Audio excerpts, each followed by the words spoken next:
చిత్రపురి కార్మికుల సమస్య చాలా తీవ్రంగా ఉంది హైదరాబాద్ లో. అంటే ఇప్పుడు రేవంత్ రెడ్డి గారు మిమ్మల్ని మోసం చేశారు, 100%.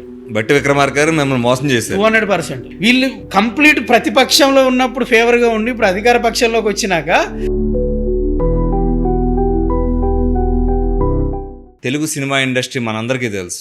ఎన్నో చీకటి కోణాలతో నిండి ఉన్నటువంటి ఇండస్ట్రీలో దాదాపు 4250 ఫ్లాట్స్లో 90% మంది ఇండస్ట్రీకి సంబంధించిన వ్యక్తులు కాకుండా బయట వ్యక్తులకి దోచిపెట్టిందనేటువంటి ఒక ఆరోపణ చేశారు. ఆ ఆరోపణకి సాక్ష్యాలు కూడా తన వద్ద పూర్తిగా ఉన్నాయని చెప్తున్నారు. సార్ నమస్తే సార్. నమస్తే.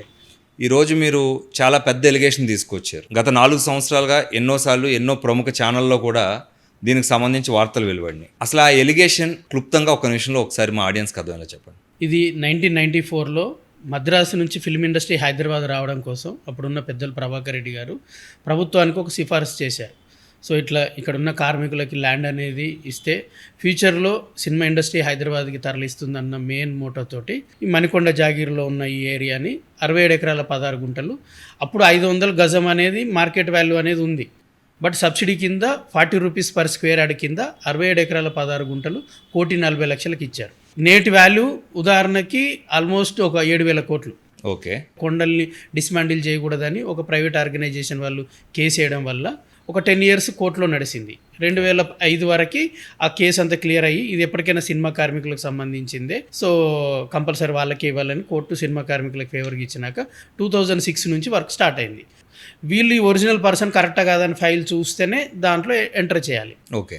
సో సినిమా ఇండస్ట్రీకి సంబంధించిన వ్యక్తులకి మాత్రమే అనేది ఇది జీవో నంబర్ 658 దాంట్లో క్లియర్గా రాశారు. ఇది ఓన్లీ కేవలం సినిమా వాళ్ళే అని. సో ఇది కాలక్రమేణా 2006-09 ఆ టైంలో ఇంకా IVRCL కన్స్ట్రక్షన్ స్టార్ట్ అయింది.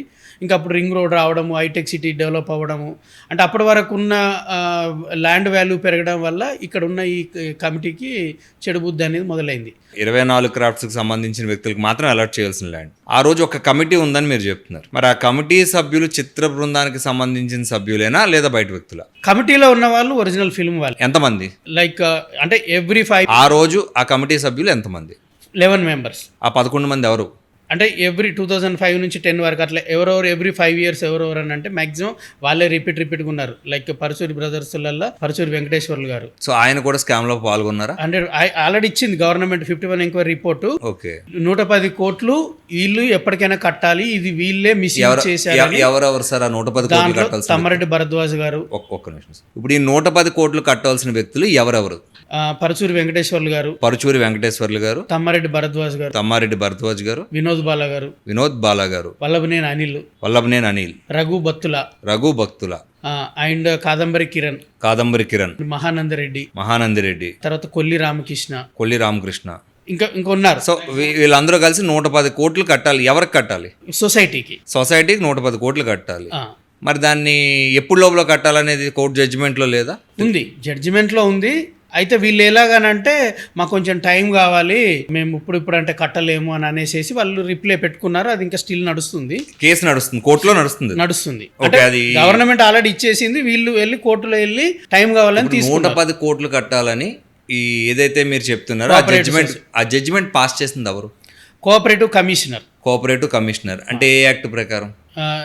1964 కోఆపరేటివ్ యాక్ట్లో సెక్షన్ 51 యాక్ట్ ప్రకారం 1964 కోఆపరేటివ్ యాక్ట్ ప్రకారం మీరు చెప్తున్న సినీ ప్రముఖులు పరచూరి బ్రదర్స్ కానీ, తమ్మారెడ్డి భరద్వాజ కానీ, కాదంబరి కిరణ్ కానీ, ఇతర వ్యక్తులు ఎవరైతే మీరు చెప్తున్నారో సినిమా ఇండస్ట్రీలో చాలా పెద్ద మనుషులతో సన్నిహిత్యం కలిగినటువంటి వ్యక్తులు వాళ్ళు నిజంగా డబ్బులు కట్టాలి అని తీర్పిచ్చిందంటే వాళ్ళు ఫ్రాడ్ చేసినట్టే. 100%. సో ఎన్ని వేల కోట్ల రూపాయల ఫ్రాడ్ వాళ్ళ మీద మీరు ఎలిగేషన్ పాస్ చేస్తారో మీకు ఏమైనా ఐడియా ఉందా? అయితే ఫ్లాట్ వైజ్గా అనేది వాళ్ళు ఆ రోజుల్లో అమ్మింది 20 లక్షలే ఉండొచ్చు. బట్ ఈ రోజు వాల్యూ క్యాలిక్యులేషన్ చేస్తే ల్యాండ్ని ఇవన్నీ కలిపితే ఒక అబోవ్ 5,000 crores ఉంటుంది. అలా లెక్కేసుకున్న 4,230 ఫ్లాట్లలో 3,800 ఫ్లాట్ల రూపాయలు బయట వ్యక్తులకు అమ్మితే 3,800 ఫ్లాట్లు ఇంటూ 20 లక్షలు వేసుకున్నా కూడా ఆ రోజుల్లో ఇది 760 కోట్ల రూపాయలు స్కామ్. దానికి వాస్తవాలు సాక్ష్యాలు మీ దగ్గర ఏమున్నాయి? ఇది 2019లో అక్కడ కొంతమంది ఫ్రెండ్స్ రెంట్ కోసం వచ్చినప్పుడు ఆ ఓనర్స్ మీ సినిమా వాళ్ళకి రెంట్ ఇవ్వము అని అన్నారు. నేను ఓనర్ని, నాకు 2006లో ఒరిజినల్గా అలాట్ అయింది, నా ఇంట్లో నేనే ఉంటున్నా. సరే, ఇక్కడ ఒక పాయింట్ సార్, మీరే చెప్పారు కదా మీకు ఒక ఒరిజినల్గా ఫ్లాట్ అలాట్ అయిందని. మరి మిమ్మల్ని ఎవరు కూడా ఆ రోజుల్లో లంచం ఏమైనా అడిగి ఫ్లాట్ ఇచ్చారా, డైరెక్ట్గా రిజిస్టర్ చేశారు? ఎస్, నా దగ్గర కూడా ఒక 25,000 తీసుకున్నారు. ఒరిజినల్ వాళ్ళ దగ్గర కూడా ఇబ్బంది పెట్టి టయానికి నువ్వు కట్టలేదని నీ పక్కన పెట్టేసేసి ఇంకోరికి అమ్ముకోవడం. ఆ టైంలో ఇంకా మేము సీనియర్స్. అంటే ఈ 25,000 అన్అఫీషియల్గా ఆ రోజు కమిటీ సభ్యులు లంచం కింద మీ దగ్గర తీసుకున్నారు అందరి దగ్గర కూడా. ఎస్. సో 25,000కి ఫ్లాట్ ఇచ్చిన వాళ్ళు 20 లక్షలకి ఎలా బయట వ్యక్తులకు అమ్ముకున్నారని ఆరోపిస్తున్నారు మీరు? ఎస్, అయితే అది ఎలాగ నేను బయటికి తీశానంటే, నేను ఆరోపణ అనేది దాంట్లో దిగినప్పుడు నాకు కూడా తెలియదు ఇంతగానో ఉందని. ఎవరైతే మీ సినిమా వాళ్ళకి మేము రెంట్ ఇవ్వమనంటే మీరు ఎవరన్నా అంటే ఐటీ ఎంప్లాయీస్ డిఫరెంట్గా. అప్పుడు దీని మీద కంప్లీట్గా అండర్ ఆర్టీఐ కింద సబ్మిషన్ చేసుకుంటూ అసలు టోటల్ 4,000 మంది ఏ యూనియన్కి సంబంధించిన వాళ్ళు, ఫేక్ యూనియన్లు, junior artist union, writers union, cine artist union, musician union. So దీంట్లో ఉన్న లిస్టు ప్రకారంగా మీరు ఏమేమి సినిమాలు చేశారని మేము వాళ్ళకి కాల్స్ చేసి అడిగేవాళ్ళం. మీరు ఇట్లా సినిమా అని దీంట్లో ఉంది కదా, నేను ఇట్లా పలానా అసిస్టెంట్ డైరెక్టర్ని, మా సినిమాకి రండి. లేదండి మేము చిత్రపురి కోసమే తీసుకున్నామని. ఇవన్నీ గ్యాదర్ చేసేసి మేము గవర్నమెంట్కి, కోర్టుకి. అంటే మీరు చెప్పింది ఎలా ఉందంటే, ఠాగూర్ సినిమాలో ప్రకాష్ రాజ్ చేస్తాడు ఒక వర్క్, బ్యాక్గ్రౌండ్ వర్క్ చేస్తాడు. అలా మీరు 3,500 ఫ్లాట్స్ పైన ఓనర్స్ని వాళ్ళు దొంగలు, ఆ సొసైటీకి కానీ ఆ ఫ్లాట్స్కి కానీ సంబంధం లేని వ్యక్తులు అని మీరు పట్టుకున్నారు, ప్రూవ్ చేసారంటే వాళ్ళ ఫ్లాట్స్ నుండి తొలగించబడాలి. మరి ఇప్పటికి వచ్చి ఎందుకు అటువంటి యాక్షన్ ఎవరు తీసుకోవాలి? ఎస్, అప్పుడు ఎప్పుడైతే మేము గవర్నమెంట్ నుంచి అన్ని గ్యాదర్ చేసినాక అఫీషియల్స్, గవర్నమెంట్ లేబర్ మినిస్టర్కి, సినిమాటోగ్రఫీ మినిస్టర్కి, మెయిన్ వాళ్ళందరికీ, ప్లస్ హైకోర్టులో కూడా వేశాం. అప్పుడు బీఆర్ఎస్ ఉన్న గవర్నమెంట్ కూడా దీంట్లో స్కామ్లో భాగం అవ్వడం వల్ల వాళ్ళు డిలే చేసుకుంటూ వచ్చారు. ఎప్పుడైతే ఈ ఎలక్షన్ టైంలో recently Congress manifesto number 34 number Chitrapuri అవినీతి ప్రక్షాళన అనేది ఎలక్షన్స్ ముందు పెట్టారు. మేము వెళ్ళి వాళ్ళకి రిప్రజెంటేషన్లు ఇచ్చాను. నేను రేవంత్ రెడ్డి గారిని 2 సార్లు కలిసా, శ్రీధర్ బాబు గారిని కలిశాను. సో వీళ్ళందరినీ కలిసినప్పుడు మీరు చాలా రోజుల నుంచి ఈ స్కామ్ మీద కొట్లాడుతున్నారు, మేము దీనికి ఇమీడియట్ మన ప్రభుత్వం వస్తే దీన్ని ఇమీడియట్గా సాల్వ్ చేస్తామని 34 మేనిఫెస్టో నెంబర్ రాశారు. ఇప్పుడు ఓట్ల కోసం ఆ రోజు ఏదో చెప్పేశారు, బాగానే ఉంది. గవర్నమెంట్ వచ్చి 2 ఏళ్ళు అయిపోయింది. మరి 2 ఏళ్ళలో చిత్రపూరి కమిటీకి సంబంధించి ఏం చేశారు? ఎగ్జాక్ట్లీ ప్రతిపక్షంలో ఉన్నప్పుడు బట్టి విక్రమార్క గారు, మీకు అది వీడియో పంపిస్తూ అసెంబ్లీలో మాట్లాడారు. చిత్రపురి కార్మికుల సమస్య చాలా తీవ్రంగా ఉంది హైదరాబాద్ లో. డైరెక్ట్ సినిమాటోగ్రఫీ మినిస్టర్కి ఇది కార్మికులకు సంబంధించింది, అక్కడ చాలా ఇష్యూస్ జరుగుతున్నాయి, ఎవ్రీడే ఆ కార్మికులు వచ్చేసి ఇబ్బంది అవుతుందని కంప్లైంట్ ఇచ్చారని బట్టి విక్రమార్క గారు అసెంబ్లీలో మాట్లాడారు. ఓకే, ఇమ్మీడియట్ గా ప్రభుత్వం అయినాక క్లిప్పింగ్ మీతో ఉంది కదా సార్? ఎస్ ఉంది, అది గూగుల్ దాంట్లో కూడా ఉంది. అదే, ఎందుకంటే ఈరోజు మనం మాట్లాడుకున్న ప్రతిదీ వాస్తవమే ఉండాలి. ఎందుకంటే మీరు ఎలిగేషన్ ఎవరెవరి మీద వేస్తున్నారు వాళ్ళందరూ ఇండస్ట్రీలో పెద్ద వ్యక్తులు. సో వాళ్ళ మీద కోర్టు కేసు ఉన్నప్పుడు నాకు చాలా హ్యాపీ, నేను హ్యాపీగా డిస్ప్లే చేసుకుంటా. కరెక్ట్, ఎందుకంటే పెద్ద పెద్ద ఛానల్స్లో ఆల్రెడీ రన్ అయిన న్యూస్ ఇది. నేను కొత్తగా వెలుగు తీసింది కాదు, నేను ఈరోజు కనిపెట్టింది కాదు, కొన్ని సంవత్సరాలుగా పోరాటం జరుగుతున్న విషయం. కాబట్టి నా పాయింట్ ఏంటంటే, ఇక్కడ ఎప్పటి లోపల వీళ్ళు ఈ డబ్బు వెనక్కి కడుతున్నారు. ఒకవేళ ఆ 110 కోట్లు వెనక్కి కట్టేస్తే ప్రాబ్లం సాల్వ్ అయిపోయినట్టే అవ్వదుగా? అవ్వదు. అంటే ఇది బేసిక్ ఓన్లీ అకౌంట్ రిలేటెడ్. ఎప్పుడైతే గవర్నమెంట్ వచ్చిందో ప్రజాభవనంలో ఒక 75 మెంబర్స్ టోటల్ ఆధారాలన్నీ కల్పించాం. తర్వాత 2 నెలల్లో మాకు సీఎం అపాయింట్మెంట్ దొరికింది. సీఎం వెళ్ళి కలిసినాక ఆయన గుర్తుపట్టారు. ఇమీడియట్ గా తన దగ్గర ఉన్న వేం నరేందర్ రెడ్డి గారికి చెప్పారు, ఏమన్నా ఇది చాలా రోజుల నుంచి ఇది ప్రాబ్లం అవుతుంది, దీని మీద ఈడీ విజిలెన్స్ ఎంక్వైరీ ఇమీడియట్ గా వేసేయండి అని అన్నారు. తనని మళ్ళీ వేం నరేందర్ రెడ్డి గారిని మేము పర్సనల్ కలిసినప్పుడు మీరు ఈడీకును మాకు ఒకటి సపరేట్ గా ఫైల్ ఇవ్వండి అని అంటే, టోటల్ ఒక 500 పైన విత్ అండర్ ఆర్టీఐ కింద తీసుకున్న ప్రూఫ్స్ అన్ని ఒక బండిల్ బుక్ లాగా చేసేసి. ఎన్ని రోజుల క్రితం ఇచ్చారు ఇది?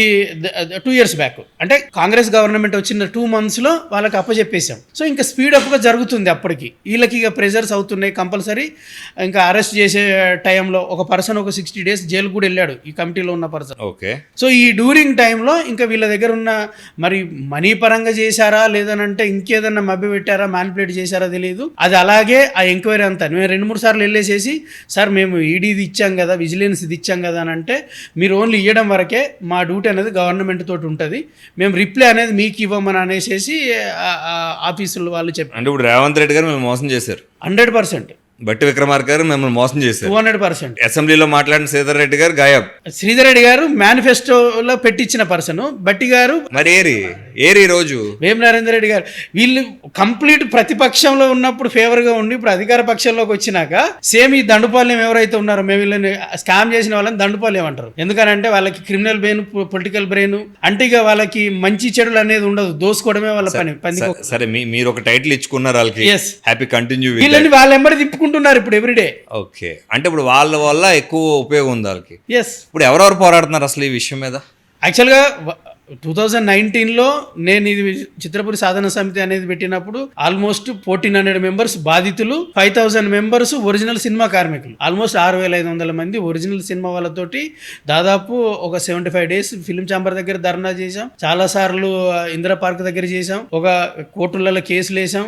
వీళ్ళ మీద ఒక 20 క్రిమినల్ కేసులు ఉన్నాయి ఈ రోజు కూడా. అన్ని మేనేజబుల్ చేస్తున్నారు. అంటే 5 years నుంచి వీళ్ళ మీద 420, 406 ఈ క్రిమినల్ కేసులు ఛార్జ్ షీట్ కాలేదు రాయదుర్గం పోలీస్ స్టేషన్. ఓకే సరే శ్రీనివాస్ గారు, ఇప్పుడు ఒక ప్రశ్న ఏంటంటే స్ట్రైట్ గా మీరు ఫైట్ చేస్తున్నారు, 90% మంది అవినీతి చేసి అన్యాయంగా చిత్రపూరి కాలనీలో ఫ్లాట్స్ ఆక్రమించుకున్నారనేది మీ ఎలిగేషన్. వాళ్ళు ఏమంటారంటే మేము డబ్బులు పెట్టి కొనుక్కున్నాం, మాకు అమ్మారు.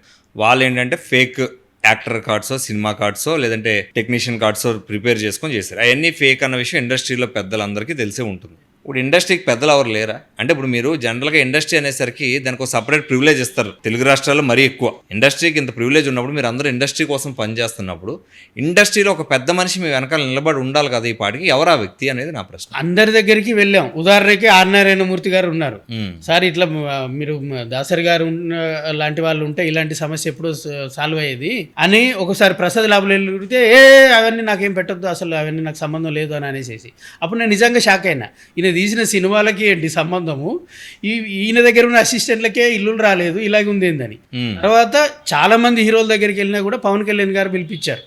అప్పటికి తను అక్కడికి పొలిటికల్ గేమ్ ఎంటర్ కాలేదు, ఇన్ ద సెన్స్ ఎమ్మెల్యేగా లేరు. సో తను ప్రశాసన్ నగర్ ఆఫీస్కి పిలిపించేసి మొత్తం అన్ని తీసుకొని తను అప్పుడు ఇన్వాల్వ్ అయినాక అప్పుడు కొంచెం ఈ ఇండస్ట్రీ పెద్దలు అనేది ఇన్వాల్వ్ అవుతున్నారు అని తెలిసి గవర్నమెంట్ నుంచి ఆయన కొంచెం ప్రెషర్ వచ్చింది. సరే బాగుంది, ఇది మీరు చెప్పింది చాలా అద్భుతంగా ఉంది. కాకపోతే పవన్ కళ్యాణ్ అనే వ్యక్తి ఈరోజు డిప్యూటీ సీఎం ఆఫ్ ఆంధ్రప్రదేశ్గా ఉన్నారు. అంటే ఆయనకి ఎంతో కొంత పవర్ ఉంది. అవసరమైతే ఇక్కడ రేవంత్ రెడ్డి గారితోనో లేదా ఇక్కడ ఉన్న ప్రభుత్వ పెద్దలతోనో మాట్లాడగలిగి ఇన్ఫ్లుయెన్స్ చేయగలిగే శక్తి తన దగ్గర ఉంది. ఇదంతా లేకపోయినా, ఆయన డిప్యూటీ సీఎంగా లేకపోయినా ఆయనకు ఆ సమర్థత ఉంది. మరి ఆ రోజు పిలిపించి మాట్లాడిన వ్యక్తి ఏ మేరకు దీన్ని కొనసాగించారు? లేదంటే ఇందులో పరచూరి వెంకటేశ్వరరావు లాంటి పెద్ద మనుషులు ఉన్నారని చెప్పేసి లైట్ తీసుకొని వదిలేసారా, మిగతా వాళ్ళు పోతే పోయారని చెప్పేసి? లేదంటే దీని మీద సొల్యూషన్ డ్రా చేసే ప్రక్రియ ఏమైనా చేశారా? లేదా లేదు, తను చాలా రోజుల వరకు పవన్ కళ్యాణ్ గారు ఒక్కరే ఇది ఫాలోఅప్ చేశారు. 2-3 సార్లు వాళ్ళ అసిస్టెంట్ అధికారం లేనప్పుడు మరి అధికారం వచ్చాక ఏం చేశారు? అధికారం వచ్చాక 2-3 సార్లు గవర్నమెంట్కి ఇక్కడ నుంచి అమరావతికి మేము రాసాం లెటర్స్, మెయిల్స్, అవి కలవలేదు. సో కలవడానికి కుదరలేదు. ఎందుకని? చాలా సార్లు ట్రై చేశాము. ఇక తనకున్న జబర్దస్త్ లో యాక్ట్ చేసే వాళ్ళు వెళ్ళి ఆయనతో పాటు ఢిల్లీ. అయితే దానికి రీజన్ ఏంటంటే మేము వెనక్కి తగ్గడానికి కూడా రీజన్ ఏంటంటే ఇక్కడ గవర్నమెంటే సపోర్ట్ చేస్తుంది. ఇప్పుడు పక్క రాష్ట్రము గవర్నమెంట్ ఎంత చేసినా ఇక్కడ మేము ఆల్రెడీ సీఎం గారు రేవంత్ రెడ్డి గారు ఎంపీగా ఉన్నప్పుడు ఆయన ఇంట్లోకి వెళ్ళేసేసి మొత్తం ఇచ్చాను. ఆయన తలుసుకుంటే ఓన్లీ ఒకటే రోజు పని. మీడియా ద్వారా అడిగేది కూడా ఏంటంటే మీరు నిజం ఏంటిది అబద్ధం ఏంటిది అని అనేది 24 hours లో ఒక ఎంక్వైరీ రిపోర్ట్ వేసేసి ఇందులో స్కామ్ జరిగిందా, స్కామ్ జరిగితే బాధితులు ఎవరు, అంతే అడుగుతున్నాం మేము. అంతే తప్ప ఇంకా దీన్ని ఇలాగే ప్రొలాంగ్ చేసుకుంటూ కాలక్రమేణా వెళ్ళిపోతా ఉంటే కాంగ్రెస్కే చెడ్డ పేరు వస్తుంది. ఇప్పుడు మీ దగ్గర ఒక విషయం అండి, మీరు ఇందాక ఒక మాటలో ఏం చెప్పారంటే ఇన్కమ్ ట్యాక్స్ సంబంధించిన వాళ్ళు వేరే గవర్నమెంట్ ఆఫీసర్లు కూడా అందులో ఫ్లాట్లు తీసుకున్నారని చెప్పారు. సో మీరు ప్రూవ్ చేయొచ్చు కదా. ఇప్పుడు గవర్నమెంట్ ఆఫీస్లో పనిచేసి పలానా టెన్యూర్ నుంచి పలానా టెన్యూర్ వరకు గవర్నమెంట్లో పనిచేసిన వ్యక్తి ఏ విధంగా చిత్ర బృందానికి సంబంధించిన వ్యక్తి అయ్యాడు? ఇచ్చాము అవన్నీ. ఇప్పుడు ఒక ఆంధ్ర బ్యాంకు గవర్నమెంట్ ఎంప్లాయ్, ఇంతకుముందు ఆంధ్ర బ్యాంకు ఉండి ఇప్పుడు మారక ముందు మేము అది కంప్లైంట్ ఇచ్చిన ఇమ్మీడియట్ వాళ్ళ ఇల్లు ఫ్లాట్ అమ్మేసేసి వెళ్ళిపోయారు. నాకు సంబంధం లేదండి, నేను అమ్మేశాను, మిస్టేక్. అంటే ఇక్కడ మీకు రైట్ ఉంది. అక్కడ మీరు చెప్పినట్టే చిత్రపూరి హౌసింగ్ కమిటీ పెట్టిన అలొకేషన్ లోనే ఒక రైట్ ఉంది. అలా అవసరమైతే అమ్ముకోవచ్చు, లేకపోతే తాకట్టు పెట్టుకోవచ్చు అని మీరే చెప్పారు కదా. ఎగ్జాక్ట్లీ. మరి అమ్ముకోవచ్చు అన్నప్పుడు అమ్ముకునే రైట్స్ వాళ్ళకు ఉన్నాయి కదా. అయితే మా ఉద్దేశము ఇప్పుడు కొనుక్కున్న పర్సన్ అడ్డదారిలో కొన్నాడా, లంచం ఇచ్చాడా, అదొక సపరేట్ స్కామ్. బట్ మోసం చేసింది ఎవరు, ఇవన్నీ ఒరిజినల్ సినిమా కార్మికులకు రాకుండా దీన్ని సొసైటీని అడ్డం పెట్టుకొని 1000 కోట్లు సంపాదించింది ఎవరు అనేది వాళ్ళు కదా మెయిన్ విక్టిమ్స్. ఫ్లాట్ 20 లక్షల రూపాయలు కమ్మినట్టు అయితే ఆ 3800 ఫ్లాట్లకు సంబంధించిన ఓనర్లు ఆ రోజుల్లో ఇచ్చింది 760 కోట్ల రూపాయలు అక్షరాలు. ఈ 760 కోట్లు మీరు చెప్పినట్టు 16 లక్షల రూపాయలు ఖర్చులకు తీసేద్దాం. కేవలం 47 కోట్ల 50 లక్షల రూపాయలు మాత్రమే వీళ్ళకి ముట్టింది అవుతుంది. కానీ 110 కోట్ల రూపాయలు వీళ్ళ బ్యాంక్ అకౌంట్స్ చేరినాయి అని చెప్తున్నారు. అంటే ఇంకా ఎక్కువే వీళ్ళు ఇచ్చి ఉండొచ్చు. అంటే ఫ్లాట్కి ఒక 5 లక్షలు 10 లక్షలు అదనంగా తీసుకున్నారు అనేది మీ ఆరోపణ. ఎస్, అది క్యాష్ రూపంలో తీసుకుంటారు కాబట్టి అది మనకి అకౌంటబిలిటీగా రాదు. మరి ఏ విధంగా 110 కోట్ల రూపాయలు వీళ్ళు తీసుకున్నారని చెప్పి వీళ్ళ అకౌంట్ లోకి వచ్చినాయి కాంట్రాక్టర్కి అడ్వాన్స్ రూపంలో అధికంగా ఇవ్వడము, వీళ్ళ నుంచి మళ్ళీ వీళ్ళ ఫ్యామిలీ మెంబర్స్ కి ట్రాన్స్ఫర్ చేయడం. ఎన్నటికి ప్రూఫ్స్ ఉన్నాయి, ఇవన్నీ బ్యాంక్ స్టేట్మెంట్స్ ఉన్నాయి. కొన్ని దొరికినాయి అంతే. అవి నిరూపించబడ్డాయి, అంటే కాంట్రాక్టర్ నుంచి అక్రమంగా వీళ్ళ దగ్గరికి వచ్చినాయి, చిత్రపూరి హౌసింగ్ సంబంధించిన డబ్బులు మాత్రమే వీళ్ళ దగ్గరికి మెంబర్స్కి వచ్చినాయి. వచ్చినాయి అనేది ప్రాపర్ ఎవిడెన్స్. అది మరి మోహన్ బాబు గారిని కలవలేదా మీరు? కలిసాము, అందరినీ కలిసాము. ఏమన్నారు మోహన్ బాబు గారు? అది ఇక చాలా రోజుల నుంచి అది స్కామ్ నడుస్తూనే ఉంది, అది ఇక నెవర్ ఎండ్ స్టోరీ. దాన్ని ఒక్కరు కాదు అందరు ఇన్వాల్వ్ అయి ఉన్నారు. దాంట్లో మేమేమన్నా ఇన్వాల్వ్ అయితే ఇంకా మళ్ళీ మెయిన్ అది ఇష్యూ సాల్వ్ చేయాల్సింది గవర్నమెంట్ సైలెంట్గా ఉంది అన్న ఉద్దేశంతో ప్రతి ఒక్కరికి మనకెందుకులే అని అనేసి వెనకడుగు వేసి. స్ట్రైట్గా చెప్పండి ఒక మాట, ఇది గవర్నమెంట్కి సంబంధించిందా చిత్ర బృందానికి సంబంధించిందా? ఫిల్మ్ ఇండస్ట్రీ గవర్నమెంట్ అనేది సబ్సిడీ రూపంలో హెల్ప్ రూపంలో ఇచ్చింది. ఎలాకేట్ చేసాక గవర్నమెంట్కి సంబంధించిన సంబంధం విషయం ఉండదు. కాదు. వాళ్ళు మీకు మంచి ఉద్దేశంతో చెన్నై నుండి పరిశ్రమను తరలించడానికి 67 ఎకరాల భూమిని అలాట్ చేసినప్పుడు మీరు లోపల, అంటే మీరంటే మిమ్మల్ని కాదు, చిత్ర బృందానికి సంబంధించిన పెద్ద మనుషులు లోపల కుమ్మక్కై తప్పులు చేసి మళ్ళీ ప్రభుత్వం తీర్చాలన్న ఎంతవరకు సమంజసం? ప్రభుత్వం ఇన్ ద సెన్స్ దీని మానిటరింగ్ అనేది ఆల్వేస్ కోఆపరేటివ్ సొసైటీ ఉంటుంది. దీనికి కోఆపరేటివ్ కమిషనర్, టోటల్ తెలంగాణ అంతా ఒక కమిషనర్ ఉంటాడు, డిస్ట్రిక్ట్ వైజ్గా ఒక డిస్ట్రిక్ట్ కోఆపరేటివ్ ఆఫీస్. అంటే మీరు చేసిన ఆరోపణ ప్రకారం ఆ రోజు కోఆపరేటివ్ సంబంధించిన వ్యక్తులు కూడా 100% ఈ రోజున్న ఫ్లాట్లు కొనుక్కున్నారు. ఈ రోజున్న డీసీఓ మీద non available section case file అయింది, కోర్టే చెప్పింది. జైల్లో ఉన్నాడు ఆయన. ఇక వాళ్ళు తప్పించుకుంటున్నారు అంతే, ఏం చేసి అంటే డిలే చేయడం దానికి. అంటే ఇప్పుడు కోర్టు కళ్ళు మూసుకుందా, ప్రభుత్వం కళ్ళు మూసుకుందా, సినీ పెద్దలు కళ్ళు మూసుకున్నారు? ఇక్కడ ఎవరు కళ్ళు మూసుకుని ఉన్నారు? కోర్టు ఆర్డర్లు ఇస్తుంది, ప్రభుత్వం ఇంప్లిమెంట్ చేయట్లేదు ఆర్డర్లని. సో ఇక్కడ మీరు ఎవరిని విమర్శిస్తున్నారు? స్ట్రైట్ గా చెప్పండి. ప్రభుత్వాన్ని, మెయిన్ ప్రభుత్వం అధికారం అంటే ఎవరు? ప్రభుత్వం అంటే సీఎం దగ్గర నుంచి మినిస్టర్, కన్సర్న్ మినిస్టర్ల వరకు. ఇప్పుడు మీరు చిత్రపూరి సాధన సమితి అనేది ఏర్పాటు చేయడం జరిగింది, ఎవరి ఇంటెన్షన్ అది? మెయిన్ ఫండమెంటల్ రైట్స్ అనేది కార్మికులు మిస్ అవుతున్నారు. ఒక సొంత ఇల్లు అనేది ఎక్కడి నుంచో వచ్చి ఇంకా భవిష్యత్తులో రెంట్లు కట్టుకోలేరు అన్న ఉద్దేశంతో వాళ్ళకు ఉన్నాయే షూటింగ్స్ తక్కువలు. ఎందుకంటే ఈ మారుతున్న కాలంలో ఒక 13 క్రాఫ్ట్లు అనేది అన్స్కిల్డ్ వాళ్ళకి ఏఐ చాట్ జీబీటీ వల్ల ఇంకొక 3 to 5 yearsలో వాళ్ళకి అసలు వర్క్ కూడా ఉండదు ఇంకా మేజర్ అనేది. సో అలాంటి వాళ్ళకి ఇచ్చిన ఒక పెద్ద ఆస్తి. సరే ఇక్కడ ఒక విషయం, మీరు ఇప్పుడు ఎండ్ రిజల్ట్ ఏం ఎక్స్పెక్ట్ చేస్తున్నారు? స్ట్రైట్గా చెప్పండి. అంటే ఇప్పుడు మీరు పోరాటం చేస్తున్నారు, మీరు ఒక సమితి పెట్టారు, ఈ సమితిలో ఒక 100 మంది ఉన్నారా, 50 మంది ఉన్నారా, 15 మంది ఉన్నారా, అసలు ఎంతమంది మీ వెనకాల ఉన్నారు? ప్రజెంట్ అయితే ఒక 30 members మెయిన్ యాక్టివ్గా ఉన్నాము. ఒక 4 members మాత్రం ఇంకా కోర్టులో కేసులు వేయడము, అవి అటెండ్ అవ్వడం ఇప్పుడు రేపు ఉంది. ఇప్పుడు ప్రజెంట్ అనేది ఒక ఫేక్ 1000 ఓటర్ లిస్ట్ దీంట్లో జాయిన్ చేశారు. అంటే నెక్స్ట్ ఎలక్షన్స్ దానికి వీళ్ళకి సంబంధించిన పర్సన్సే మళ్ళీ గెలవడం కోసం అని అవి కోర్టుకు సబ్మిషన్ చేసి ప్రూవ్ చేశాము. సరే, ఆ 1000 ఓట్లు ప్రభుత్వాన్ని డిసైడ్ చేస్తాయని నేనైతే అనుకోను పర్సనల్గా. ఎందుకంటే అక్కడ మీరు చెప్పిన 4000, 5000 ఓట్లో ప్రభుత్వాన్ని నిలబెట్టడానికి పడగొట్టడానికి డిసైడ్ చేస్తానని నేను అనుకోను. కాకపోతే కార్పొరేషన్ ఎలక్షన్ లాంటి వాటిలో మాత్రం ప్రభావం చూపించవచ్చు, 5000 ఓట్లు, 6000 ఓట్లు. కాకపోతే ఇక్కడ నా పాయింట్ ఏంటంటే మీరు 30 మంది ఉన్నారు, అక్కడ 4300 ఫ్లాట్లు ఉన్నాయి. సో 4300 ఫ్లాట్ల ముందు 30 మంది ఎన్నాళ్ళు పోరాడతారు? దేనికి పోరాడుతున్నారు? అసలు మీ ఎండ్ గోల్ ఏంటి? దేనికోసం పోరాడుతున్నారు మీరు? ఎండ్ గోల్ అని అంటే అట్లీస్ట్ ఇప్పుడు బ్యాలెన్స్ కొంత ల్యాండ్ ఉంది, ఇంకా రిమైనింగ్ ఇంకా 11 ఎకరాలు ఉందంటున్నారు. అది అట్లీస్ట్ అది చిన్న ఇల్లులు కట్టి అవన్నీ ప్రాపర్గా ఫేక్ ఐడి కార్డులు లేకుండా జెన్యున్ వాళ్ళకి ఇస్తే ఒక 1000 members అట్లీస్ట్ అవన్నీ చేయొచ్చు. ఇప్పుడు కూడా అక్కడ ఒక అసోసియేషన్ ఉండి ఉంటుందిగా, ఇప్పుడు కూడా ఒక కమిటీ ఉండి ఉంటుందిగా. ఇప్పుడున్న అసోసియేషన్తో న్యాయంగా ఇప్పించే బాధ్యత ప్రభుత్వం తీసుకుంటుందని మీరు నిజంగా నమ్ముతున్నారా?